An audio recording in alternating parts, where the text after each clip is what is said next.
Welcome back. You are watching KTN Morning Express. Good morning. Panel of three people joining me in studio now. On my extreme left is Patrick Gadara, who is a cartoonist and a communication strategist. Good morning. Good morning. How are you? How is your week so far? Good, not too bad. Well, it was a bit messed up yesterday in Kayseri, but we'll get to that. We'll get to that, definitely. All right, next to him is Clay Muganda, one of the editors here at the Standard Group. Morning. Thanks for having me. Was your day also spoiled yesterday? No, I don't listen to Kayseri.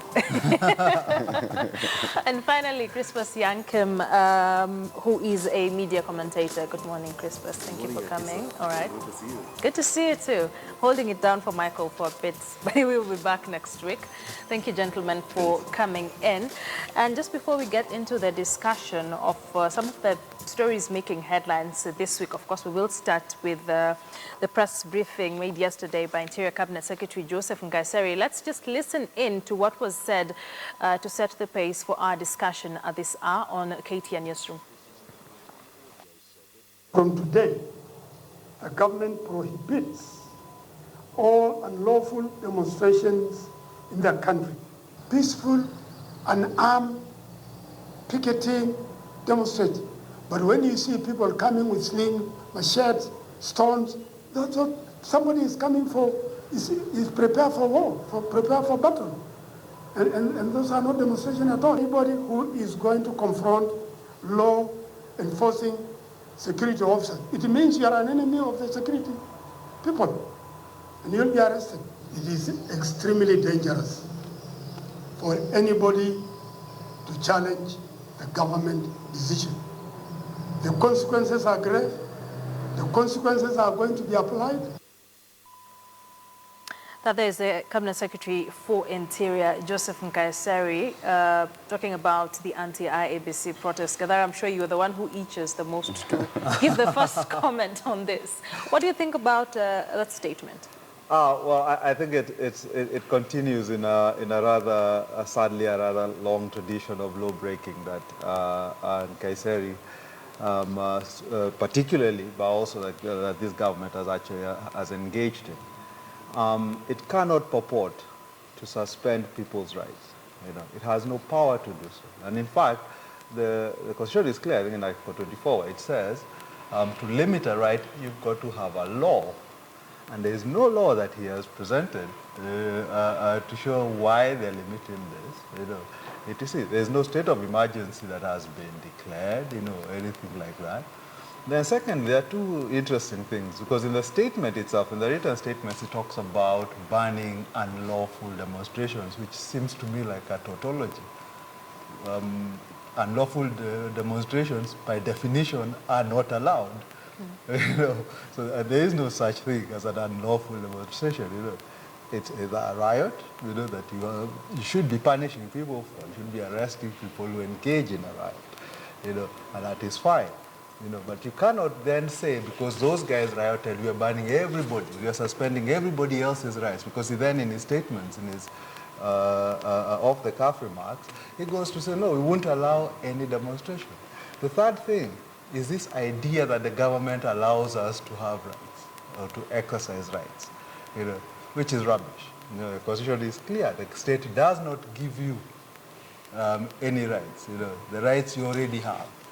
All it does is protect them. And sometimes, under certain specific conditions or circumstances, can limit them. But it has not met those circumstances. And this idea that it has been allowing CORD to demonstrate, for me, it's just symptomatic of how this state thinks, how this government thinks, that we are somehow its lackeys, that it's Baba and Mama. Those sentiments you have quite what the opposition said yesterday. Immediately after that conference, they released a statement. Clay, do you think the government has a right to suspend? I know you did not listen to it. No, We forced you to do it again right now. What do you think? I did. First of all, I'm very surprised that Gadara has spoken for 3 minutes without blaming the media. We'll get to That's a step in the right direction. For me, what I'll actually talk about is, I think the media needs to call him out on the legitimacy of his statement. And actually, because I think what is happening is that Nkaiseri is a former forces guy, yeah? So he still lives in the barracks. His mind is in the barracks, where actually the order is bigger than the person who gives it. And you see there, you don't question anything. When you're told, you have to follow it. And I don't know, yes, probably they follow the constitution also, but you see there they have orders. And I think that is what is happening with Nkaiseri. He still thinks that he lives in the barracks, yeah? Yes, there could be a reason, they could have a reason, but in Kenya, we never have any lawful demonstrations. Every demonstration is considered unlawful. Every strike is considered unlawful and illegal. So basically what he's saying is that you cannot demonstrate, you cannot hold even the so-called peaceful demonstrations. But what is it, we have to ask, what is it that drives people to where they start carrying these stones and they start fighting with the police? Because the police officers themselves don't restrain themselves. You see what happened in city center the other day. It was largely peaceful because the police did not actually engage the demonstrators. I am not for anything about destroying property or anything like that, but it is the duty of the police to keep peace. Yeah, it is not the duty of the demonstrators to keep peace. There's a guy who was shot, actually, who was not a part of the demonstration, and he was shot by the police. Like that boy also who was shot in Kisumu. That boy was not a part of the demonstration. So you cannot blame the demonstrators, and if you want to blame them, you also have to blame the officers. And I think this is where the media needs to call him out. And I think we've done that enough times. It's only that this guy lives, his mindset is in the barracks. Like we constantly do it after every yeah, and sometimes even before we do that, the media does that. But the problem we have is this guy's mindset. He needs to bring his mindset to the 21st century and actually to the 2010 Constitution. Yankam, do you think the general there has legitimate reasons to ban protests, terming them as unlawful? Well, you know what, Akisa, I don't think I want to personalize this discussion because it is something that we've talked about before. And I know once we start doing that, I know the end result, especially from Gadara. Sometimes I actually wonder whether Gadara sees anything good in an institution. But having said that, I think for the sake of responding to your question, I would want to say that the law that gives you the right to picket, the law that gives you the right to go to the streets, the law that protects you is the very law that actually protects my property. Certainly, the deaths that have been witnessed are unwarranted and regrettable.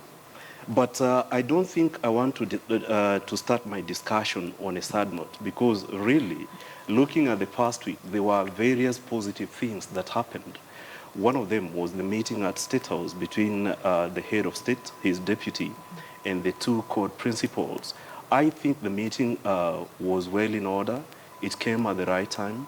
A lot of tensions were being experienced across the country, and you saw what the meeting did. Number two, the visit by the two heads of state, yes, Erdogan of Turkey and Park of South Korea, was something to celebrate about. And to me, I think the media need to pick out certain things that were discussed by the two heads of state who visited Kenya, and what exactly it means to the country. And certainly the Minister of Tourism and the Minister of Foreign Affairs and the Minister of Industrialization, ought to capitalize those two visits and break down to the country what actually they meant. But right, having said that, I think it is good to celebrate our journalists as well, who have been covering the violence and the demo that are going on. Because really, Akisa, it is very difficult for you to cover a demo. A bullet doesn't know that you're a journalist. Certainly, a stone doesn't know that you're a journalist. I don't know whether you guys have started considering providing protective gears, like we say. That bullet and that stone should not be there, because actually it's not only in Kenya where people protest. People protest all over. You see, Clay, in very many countries. But you see, let me just finish, because how do you think the media has been covering the IABC. Let me just come to that. Finish that, then we go to... Yeah, let me just come to that. I was actually coming to that, and I need to draw your attention. Wait a minute, Gadara, you'll have your take. I was coming to the two headlines. I need to draw your attention to yesterday's headlines by The Standard and specifically by the Daily Nation. I think The Standard was speaking of how many more deaths will occur until reason prevails. The Daily Nation was Raila ups pressure as violence mass demos. Just look at the two. Star said that I did not the president will not. I did not look at the Star for obvious reasons. Bully tactics. No, let me finish. I didn't look at the Star for obvious reasons. That's why but she's I want telling you. But I want us to look at the headline by the Standard. To me, that was a more sensible headline. That is what the media should be doing. You see, they're actually going against the established norms by the media in this country. Now they're becoming the voice of reason, calling the two sides to question, asking them critical questions. To me, the headline by your rival was more of sensationalism. It is not a headline that we should be seeing at this particular time when the country is bleeding. Journalists have got a responsibility of holding the country together. And that's the direction we need to take. Do you share the sentiments? Do you think the media has been handling this well? From what Clay said, I don't think I expect No, I don't think so, to be honest. And I think Crispus, in his long and winding comments, essentially demonstrate the virtuousness of this idea of positivity. Let's be positive about things. He ignored your question, if you notice. He didn't actually answer. No, I've responded to her question. He didn't. He asked specifically about Kaiseri and the order he gave, which you went around. Come on, Akisa. Didn't I respond to that? To your point. No. I did. Let me get back. Let me get back. To rephrase. Let me get back. Actually, please rephrase. Is it a legal order? The thing is, I told you very well. Don't start telling me about... In black and white, I told you the law that gives you the right to picket certainly is the law that protects my property. Is it the law that gives Kaiseri the authority to suspend the refuse to go that direction, come on, that's because what I'm talking about. I know, I refuse to go that direction. He's being intellectually dishonest. So with the media itself, yes. I think has been quite remiss in how it covers the entire EBC debate. The fact is, I mean, when we hear from both sides, actually, a lack of articulation of what the actual issues are. Court goes and says we're demonstrating to get rid of, IEBC commissioners. Well, actually, when you actually listen to what they're saying, and sometimes to what they write, it's rather different. They're talking about dialogue. They're talking about minimum reforms, sometimes maximum reforms. Depends on who you're talking to. So again, trying to nail it down for them to articulate exactly what it is they're after, I don't think that's been done very well. I find on the government side, it's weird. The president and his deputy have been out there somehow suggesting that the Constitution does not allow us to have dialogue. And you wonder, well, really? Where does it say we cannot sit down and talk about our problems? Yet our media regurgitates this.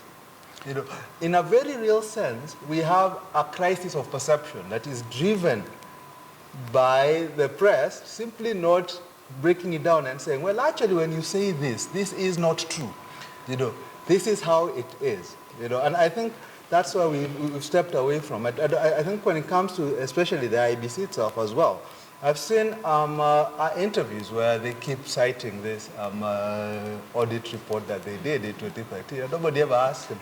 Clay, do you think we failed to highlight and break it down for the public, especially when it comes to issues with the IABC? Yeah, first of all, Gadara likes picking mistakes in the media. There's no word like vacuousness. It's called vacuity.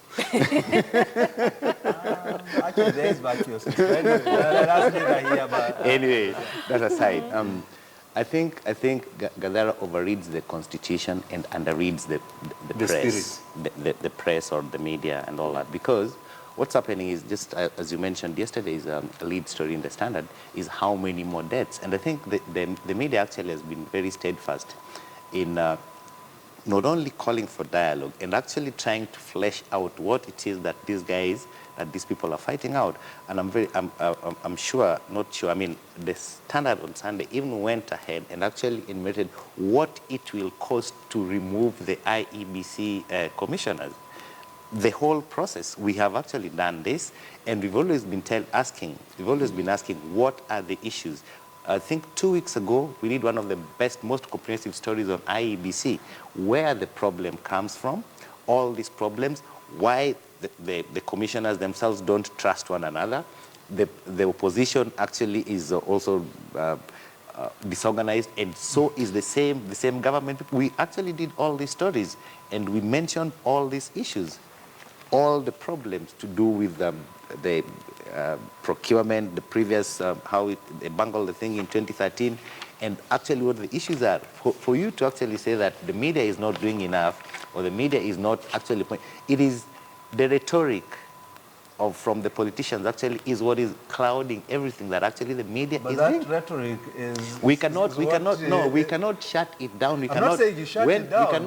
We cannot say like, that okay, fine. Clouding stuff, clouding it because just a minute, if on Sunday we actually go ahead and list all the problems of IEBC and what the opposition thinks and what the government thinks and what probably the mediation efforts that are being made by the so-called third parties or the guys in the middle, and then on Monday somebody is shot dead or two people are shot dead during a demonstration, definitely people forget about what we carried on Monday. The whole noise now is about the people who were shot on Monday. I mean, everybody. So it is the noise, and the noise is being driven not by the media. It's being driven by your representatives, your people. As the media, press actually, and I think the media has actually been trying to ask this same question. What are the issues here? And we have asked them, and have actually enumerated what God says, what the government says, what other people say. And what is right, and what does the law say? Okay, so I think I agree. That's why actually yesterday we had to ask how many more deaths before you guys... several editorials have been written actually by almost all newspapers that actually this thing you guys need to sit down and sort this mess out. All right. And by the way, one thing on the Standard, I think I like your graphics.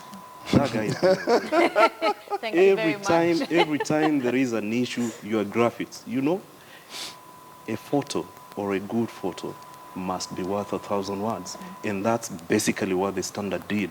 You remember even 2 weeks ago, the photo of a schoolgirl somewhere in Kibera running and the bonfire behind her. That was a good photo. It actually captured the entire situation that the country is. But having said that, I totally agree with Clay that the media has been on this story as far as the IBC is concerned. But I think personally, the missing link is how now to start now breaking down the impact of IBC demos on education.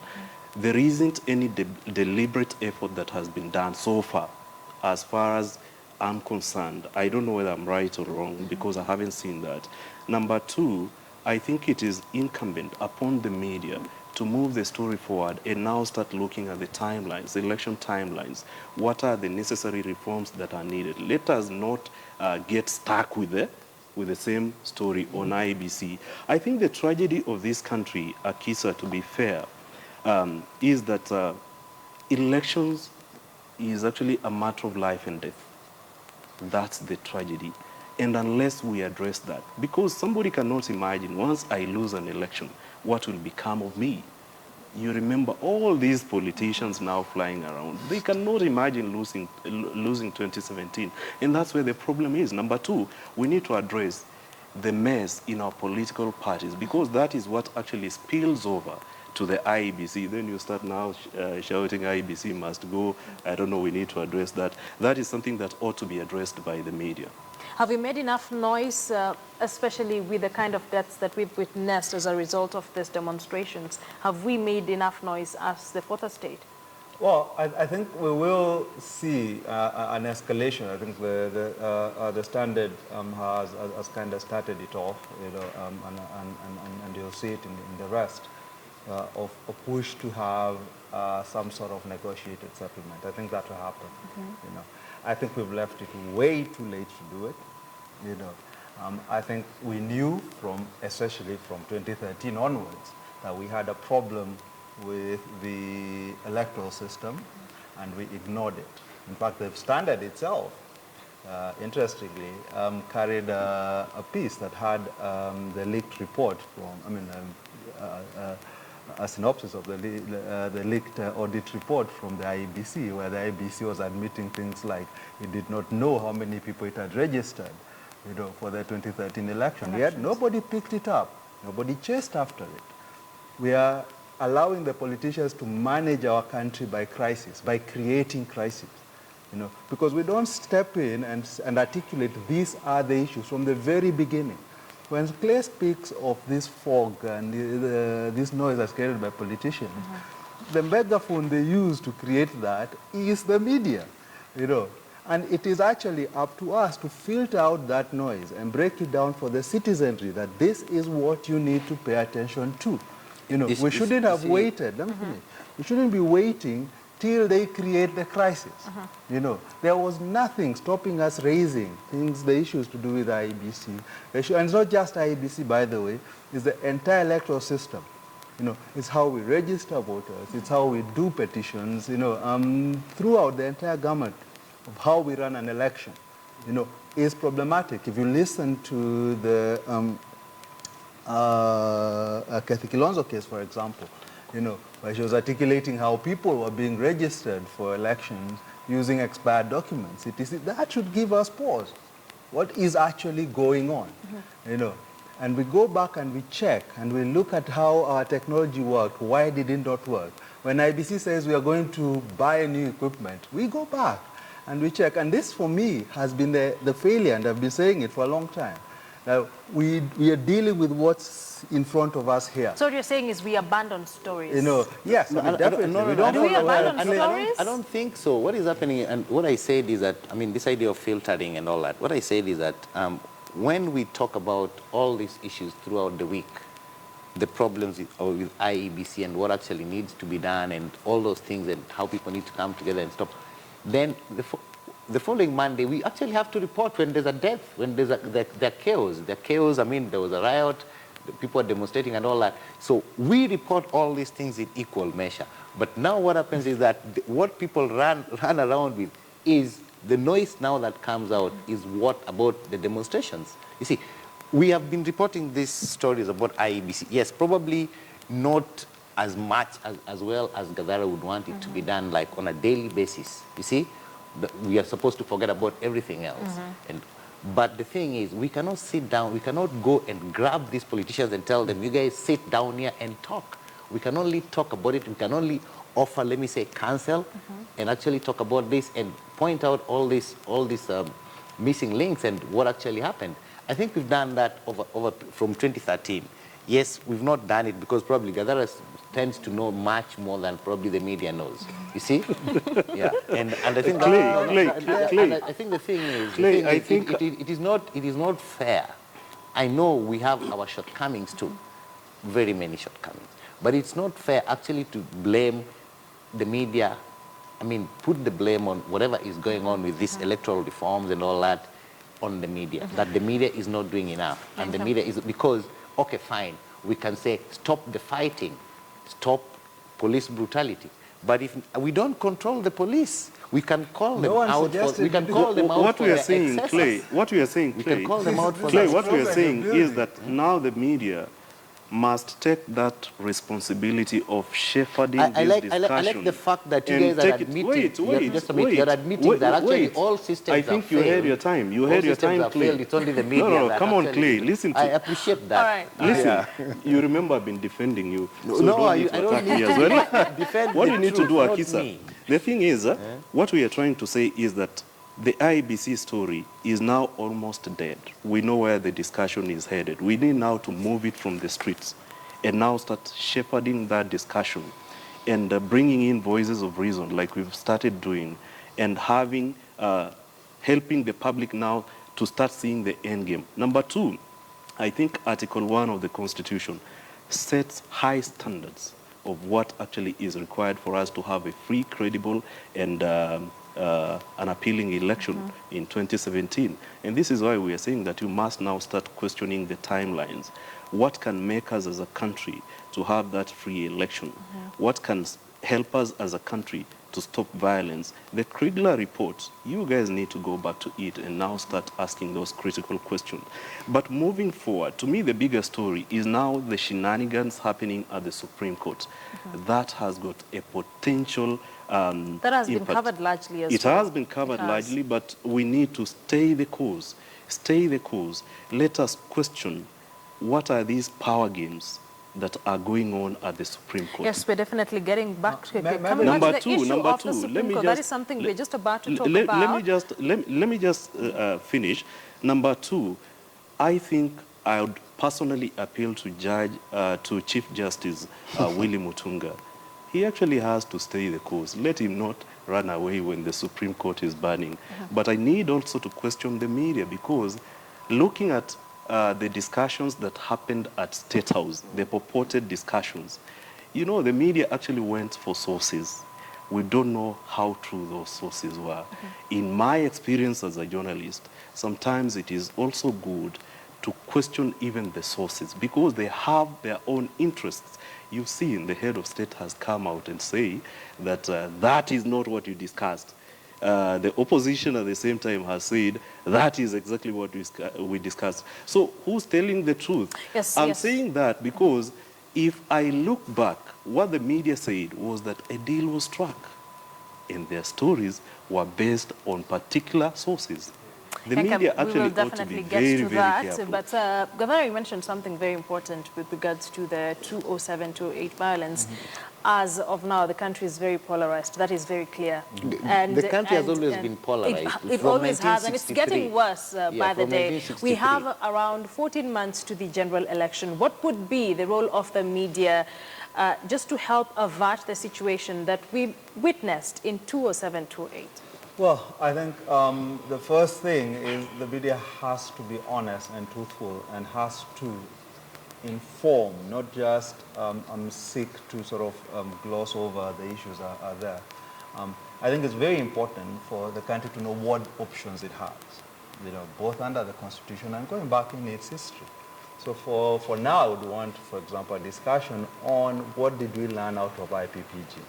It's been presented as this sort of model thing, a way of going around what's happening, but we forget that IPPG was actually a Moi thing and was done not to further reform but to blunt it.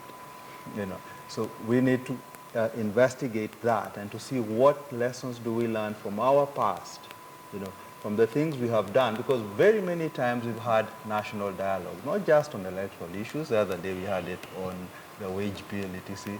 There's nothing unconstitutional about it, you know. So we need to present to the populace, the people, these are your options. You know. When it comes to having an election next year, what options do we have? All right. You know, what needs fixing? And more, very, very importantly, I think we need to start articulating, or to articulate more if we've been doing, the actual issues we have with the entire system of elections. You know, it is not just the IEBC, it is not just the commissioners. You know, there are very many issues that need to be resolved. And in the end, a credible election, you know, is the best safeguard we have for our status as a country.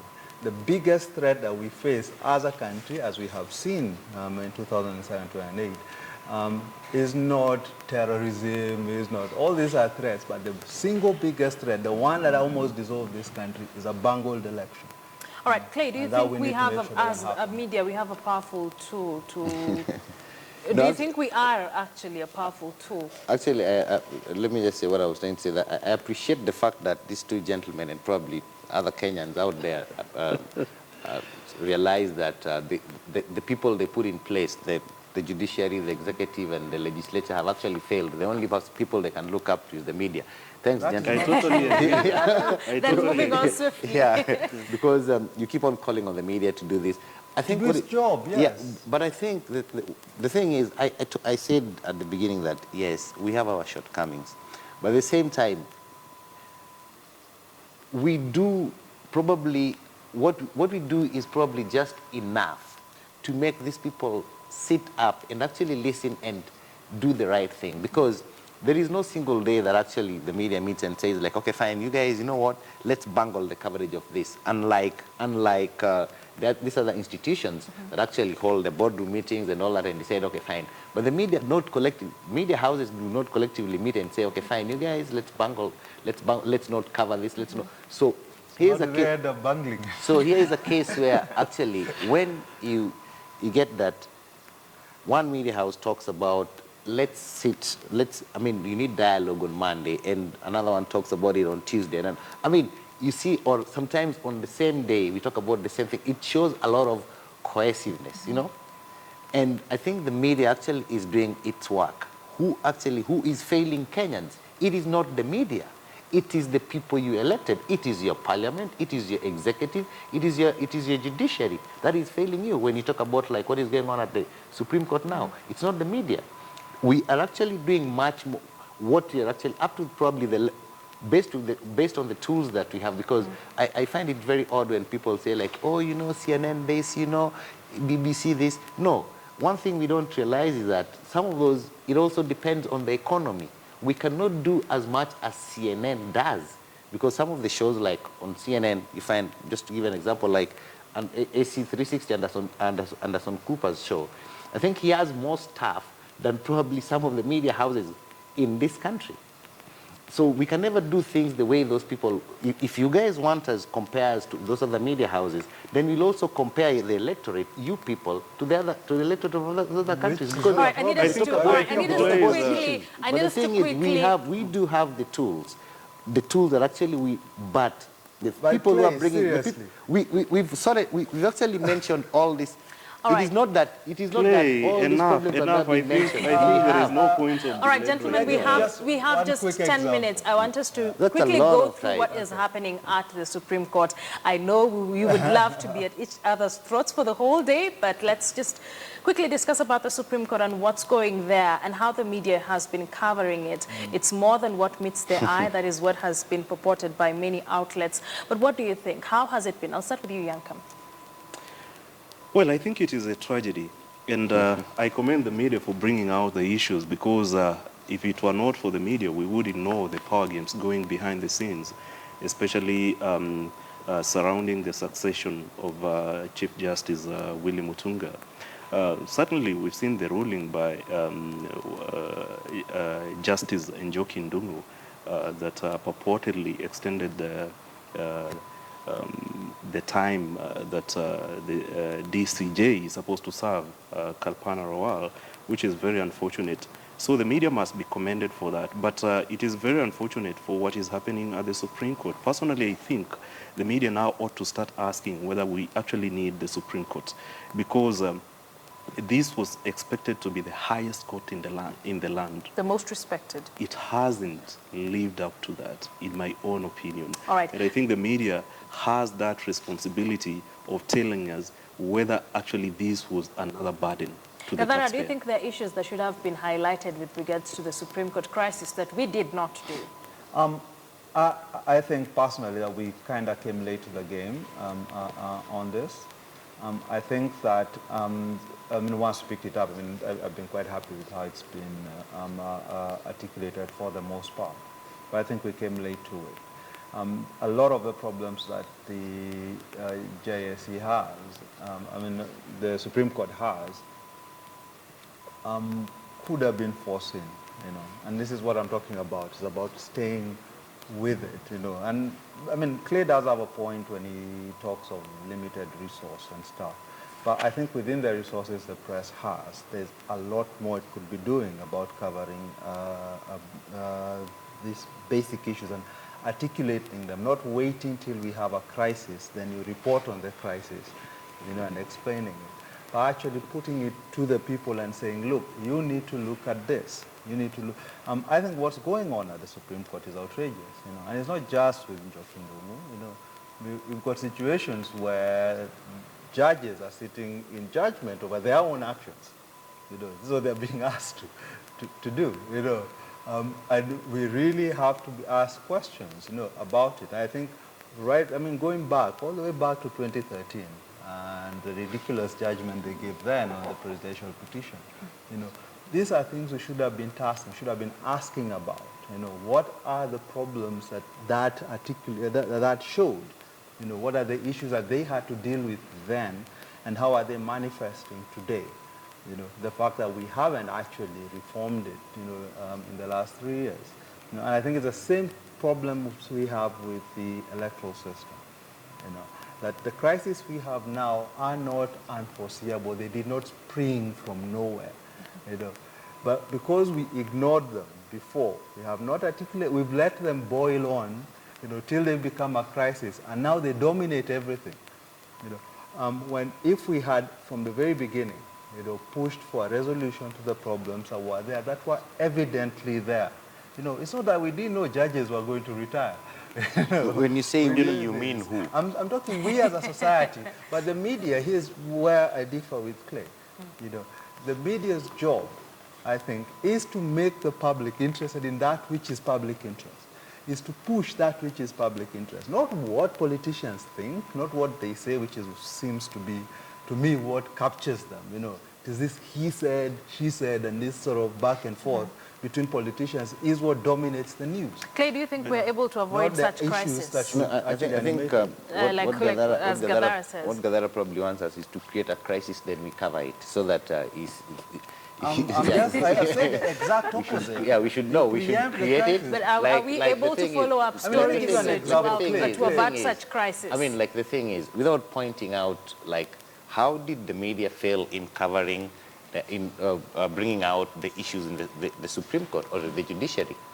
How did the media fail in doing that? At what point did an issue arise from the judiciary or from all this process, and the media did not actually not talk about it? Gadara, you might want to answer to that? Yeah, well, here's what I'm saying. In essence, I mean, right now I can't think of any specifics, you know, but they're there, and I can I'll get back to you on that. Honestly, you but cannot be giving Gadara let me finish. I'll give you an example that pops to mind. But you cannot think about a single instance. Let me give you an example that pops to mind. 2 weeks ago, a week ago actually, you had CNN do a piece on the Elade massacre. That came out and said 141 Kenyans had been killed during it. That's what they can confirm. You know, not a single media picked it and ran with it. Actually, it's only the Star that discussed it. Nobody went back to the KDF and asked them, you know, how did this happen? You know, why is it? Let me finish. Why is it that you promised to give us a full accounting and you haven't? You know, I find that when we ignore that, so we ignore Elade, we don't want to go and ask questions about it.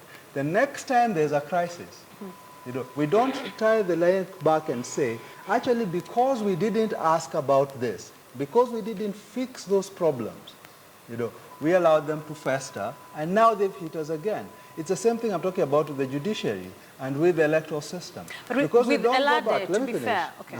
Yeah.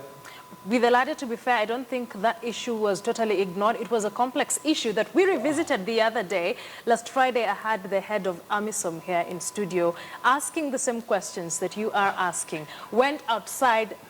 We didn't really talk to the KDF, but it is the head of the AMISOM who is just looking at Mkaiseri, you know the kind of KDF that now this guy is already Are left. we going to seek answers from? Because you can tell the kind of because you can actually knock on that door for 100 years. Nobody's going to give you anything because Kenya Defense Forces believe that the only way to give information is by not giving it. Yankem, are we being unfair to the media with this? Yes, let's just hear him. Because like the Supreme Court issue, the judiciary, right from the Nancy Baraza cases, I think the media actually, and the judiciary has been quite open. And unless you want us actually to behave like political analysts and assume that there's a crisis, even when there isn't, or create one, and then start reporting about it. Yes, there's been a crisis at the judiciary, and I think Did we not know that this crisis was coming? We might have seen it coming, yes, but we have been giving blow-by-blow accounts consistently of from the time. We actually started talking about the media has got a limited space of telling stories. We've agreed, but to be objective is there are certain areas that the media is doing very well, but other areas that the media is failing. But as far as the Supreme Court matter is concerned, does it not actually worry you when a DCJ claims that I was appointed under the old constitutional order? Therefore, You learned this from I the media? cannot. Yes, I agree. I agree. Come on, don't rub it. We agree that I cannot retire at the age of 70 because my appointment was on the basis of the old constitutional order. That actually worries me. All right. And I think the media has to ask that critical question. All right. If somebody in the Supreme Court is talking like that, then why should we trust that person? All right, I'll to give you a enforce minute law? each. Number two, Okay, let just me finish finish up because quickly, I know, because we I do know not you have might enough not even time. come back to me. Anyway, you seem to be having a soft spot for Of Gadara. course not. Of course not. Okay, come on. The other story that I need now, the media, that I think the media ought to bring back to the newsroom. You saw the ruling by the High Court yesterday regarding the owner of the collapsed building in Huruma, a building that collapsed early this year. I think 3 months ago, 50 lives were lost. But the ruling says that now the guy is going to be charged for manslaughter. What a tragedy. All right. Bring back that All right. story I to think the we news. will just wrap I it think up. that it 10 is seconds critical, for it is each. important. Going forward, how should we be looking at Well- these major issues, the IEBC standoff and the Supreme Court crisis? 10 seconds. I'm actually counting. For me, it's very simple. Media needs to go back, look at our history, look at the context. They need to report more on the context than just back and forth between politicians. I think they need to put in front of the country what its options are and get people to actually exert the pressure, because it's going to be public pressure from the public that's going to All right. force the politicians Give the to actually sit country down and what fix it. their options are. Okay? You can actually do that. But you see, when you give the country, I mean, we can talk about all these things like, okay, fine, you guys sit down for dialogue and all that. And then Akina Gadara's representatives who are in parliament are the same people who are going to say, no, that is not the route that we're going to chat. And then we're going to cover that and say, like, so-and-so says this, or this is what they're denying. Or So are our hands tied? Not really. It is not our hands which are tied. It is actually they represent the people they elected, and All the right. guy is actually taking them down. All right, elect the right people. That's what I'm Yes, getting. I think that's All what, right, and that's Yankem, what we've been you will telling have you the guys last for word. so long. Let me have the last word. Yes. And I'm grateful for that. As far as the IBC story is concerned, take it out of the streets. There are various proposals and various initiatives that are being undertaken in order for us to ensure that this stalemate or the crisis, as the media puts it, is resolved. All right. Number two, the shenanigans at the Supreme Court. Bring out the story. Tell us whether we actually need the Supreme Court. All right. Thank you very much, gentlemen. I know we would love to be here longer, but we do not have much time for this segment. But thank you very much for coming in. Patrick Gadara, cartoonist, communication strategist, Clay Mugandan, editor with the Standard newspaper, and Crispus Yankem, our media commentator. Thank you very much, gentlemen, for coming in. That was the newsroom. How has the media been covering the major issues? We'll definitely be having this conversation again next week on Wednesday. Today's Wednesday, yes. All right, up next we are talking matters of health, specifically malnutrition. Do not go too far. This is Katie and Morning Express.